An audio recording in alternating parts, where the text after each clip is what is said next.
Bună ziua! Vom continua cu arcana nebunul. Un pic așa. Aceasta este arcana. Este singura arcană care are un nume, dar nu are un număr. Nu poate fi identificată cu un număr. Reprezintă energia originară, fără limite, libertatea totală, dezordinea, haosul, dar și impulsul creator fundamental. În cărțile tradiționale a ajutat la crearea personajelor Jolie sau Joker, care pot să înlocuiască toate celelalte cărți. Pare că ar spune, toate străzile sunt strada mea. Această carte transmite energie personajului, care merge cu pas zvelt, are papucii roșii și se sprijină de un baston de aceeași culoare. Dar unde merge? Merge drept înainte? Probabil că da, dar în același timp se poate învârti și în jurul bastonului. El reprezintă acel om care călătorește în lume, fără legături, fără naționalitate. Poate fi însă și un călător în căutarea Pământului Sfânt. În sens negativ, poate fi asemănat cu un nebun care se îndreaptă spre distrugere, fără să aibă un scop. O interpretare mai amplă, ai putea să-ți imaginezi o creatură liberă, fără complexe, dincolo de orice interdicție. Unul care a renunțat să-și mai pună întrebări. Un iluminat, un gigant în fluxul energetic, o forță liberatoare fără limite. Săculețul roz pe care îl poartă pe umăr este iluminat din interior de o lumină galbenă, iar bastonul care ajută nebunul să transporte bocceluța este de culoare albastră și se termină cu o lingură, în formă de lingură. Acest baston, deoarece este colorat în albastru, are un mesaj receptiv și ne poartă cu gândul la lumina conștiinței, esențial fiind experiența. În mâna care strânge bastonul de la lingură, bățul de la lingură, este o frunză verde, un simbol al nemuririi. El este și un personaj muzical, deoarece hainele cu care este îmbrăcat și accesoriile au clopoței și globuri. Deci asta ne duce cu gândul că putem atribui o melodie, muzica, acest limbaj universal. Putem să ne imaginăm că sunetul muzicii vine din astral, o armonie cosmică. Mișcarea nebunului este ghidată de Creator. Vedem că sub pașii săi strada devine azură și pe parcurs ce el merge, pământul se transformă și devine sacru sub proprii pași. Pe centura nebunului sunt alți 4 clopoței, care ar putea să corespundă celor 4 centri ai ființei umane, simbolizați de cele 4 semne ale arcanelor minore din tarot.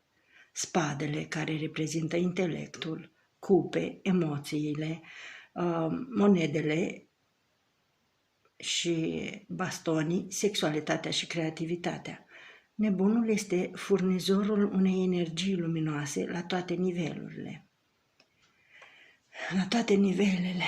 Animalul care îl urmează, probabil un câine sau o pisică, după cum interpretăm noi ceea ce vedem, se sprijină cu labele de partea unde, potrivit este punctul potrivit tradiției hinduse, care ne învață că în acel centru nervos sunt concentrate influențele terei. Dacă nebunul ar fi orb, probabil că el ar fi ghidat de animalul său. Dar aici el este cel care merge înaintea animalului, asemenea unui vizionar care conduce propriul ego. Acest animal este copilăros și domesticit. Nu este nevoie să folosească agresivitatea sa. El devine prietenul nebunului și îl urmează omul, fără să-și impună propriul capriciu, cum fac de obicei animalele. De aceea animalul a devenit receptiv și este colorat în culoarea albastră.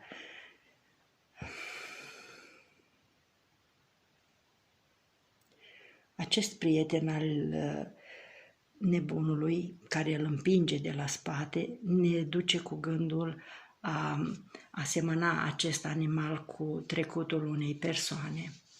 Să presupunem că nebunul ar vorbi. Știai că în fiecare moment se poate verifica o schimbare de conștiință? Că poți să-ți schimbi percepția pe care o ai despre tine însuți? Câteodată se crede că a acționa înseamnă a avea succes, respect și altele.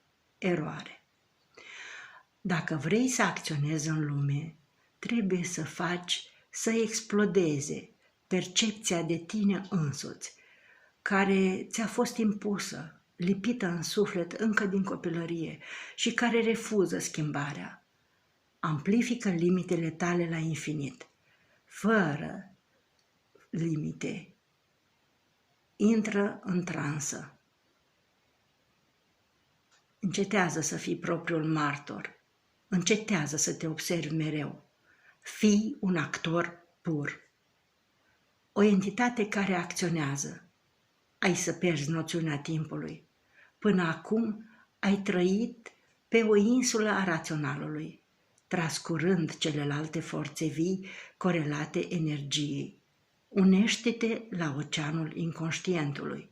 Nu te teme să eliberezi instinctul, oricât de primitiv ți s-ar părea. A depăși raționalul nu înseamnă să renegi forța mentală, dar să menții deschisă poezia intuiției, să stăpânești telepatia, vocile care nu-ți aparțin, să descifrezi un cuvânt care provine din altă dimensiune. Aceste lucruri ar putea să le povestească nebunul, dacă ar putea vorbi.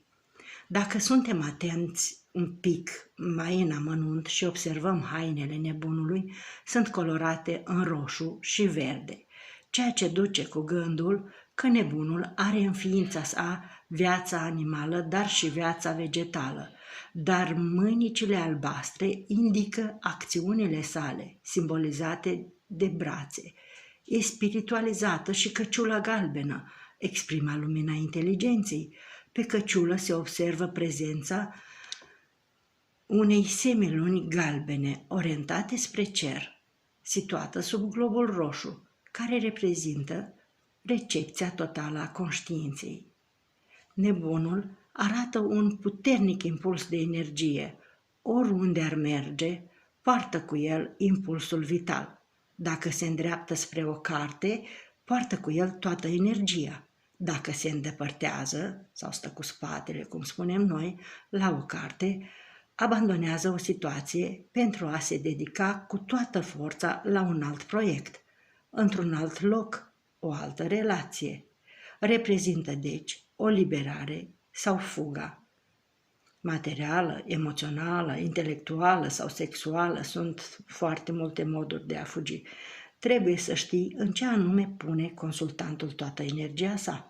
Atunci când se identifică cu personajul, reprezintă cafolia, un pelegrinaj, un voiaj, o forță care se mișcă.